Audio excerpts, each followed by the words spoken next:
السلام علیکم، زه احمد زی احمدی او تاسو ګورئ ټیکنیکل زیا چینل. زه غواړم چې نن تاسو د یو داسې سټینګ نه خبر کم کو تاسو اوس هر څومره آنلاین یې، کو په فیسبوک کې آنلاین یې یا په میسنجر کې آنلاین یې، خو هیڅ چاته هم دا معلومات نه کیږي چې دا آنلاین دی، یعنی تاسو به آفلاین شو کیږئ. کو غواړئ دغه سټینګونه په خپل موبایل کې وکاروئ او خپل ځان خلکو ته آفلاین شو کوئ، نو ویډیو تر اخره پورې ګورئ، زموږ چینل سبسکرایب کړئ چې زموږ نور ویډیوګانې هم تاسو ته راشي.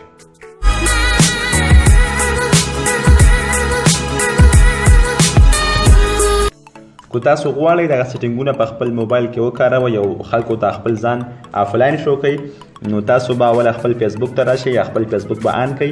دلته بیا تاسو سیټینګ ته لاړ شئ، کوم چې تاسو ته په سکرین باندې ښکاري دغه درې لاین والا آیکون په دغې به تاسو کلیک وکړئ.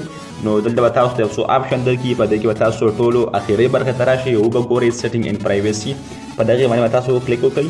دلته بیا یو څو آپشن نور درکوي، په دې کې به تاسو په سیټینګ باندې کلیک وکړئ. نو دلته موږ له آپشنز راکوي او دې کې به موږ اکټیو سټیټس وګورو. نو اکټیو سټیټس دغه دی تاسو سکرین باندې ښکاري، په دې به تاسو یو سمپل کلیک وکړئ. نو دلته اوس موږ ته راځي چې شو وین یو آر اکټیو. کو تاسو غواړئ یعنې چې خپل ځان آفلاین شو کوئ، نو تاسو به دغه آف کړئ، په دې به تاسو کلیک وکړئ او دلته اوس دا تاسو ټرن آف کړئ. نو ټرن آف شو، زه اوس ګورم چې دا د بلې آی ډي نه زه ګورم چې هلته یې آفلاین شو کوي کو آنلاین. نو زه راځم بلې آی ډي ته او دلته دا ما چک کړو چې دلته تاسو اوس وکتو چې وختي آنلاین و او اوس یې آفلاین شو کو. زه غواړم دغه واپس آن کم او بیا یې ګورو چې بیا آنلاین شو کېږي یا آفلاین. نو زه اوس ځم او واپس هلته چې کوم دلته ما آن کو چې هلته آفلاین شو کېږي یا آفلاین یا آنلاین. نو دلته زه اوس ګورم تاسو وکته چې وختي آفلاین و اوس واپس آنلاین شو. نو دا د فیسبوک و، اوس زه ځم میسنجر کې هم دغه طریقه تاسو ته ښایم.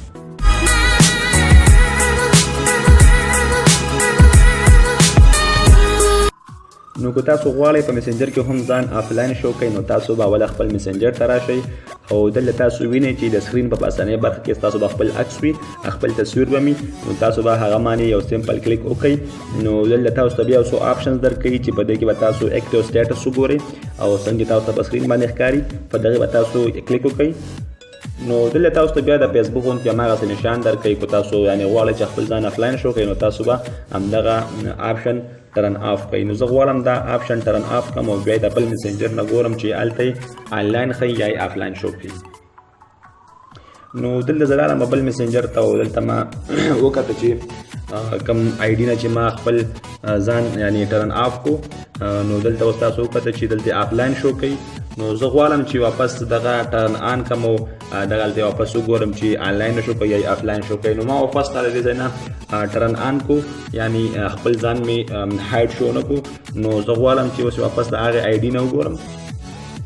نو دلته زه رالم واپس او بل میسنجر ته، دلته زه ګورم چې واپس ما آنلاین ښیي کو آفلاین مې ښیي. نو تاسو وکته چې واپس آنلاین شو. نو دا به ډېره زیات آسان طریقه، خو تاسو غواړئ خپل ځان په فیسبوک یا میسنجر کې آفلاین شو کوئ، نو همدغه طریقه له خپل موبایلونو کې وکاروئ.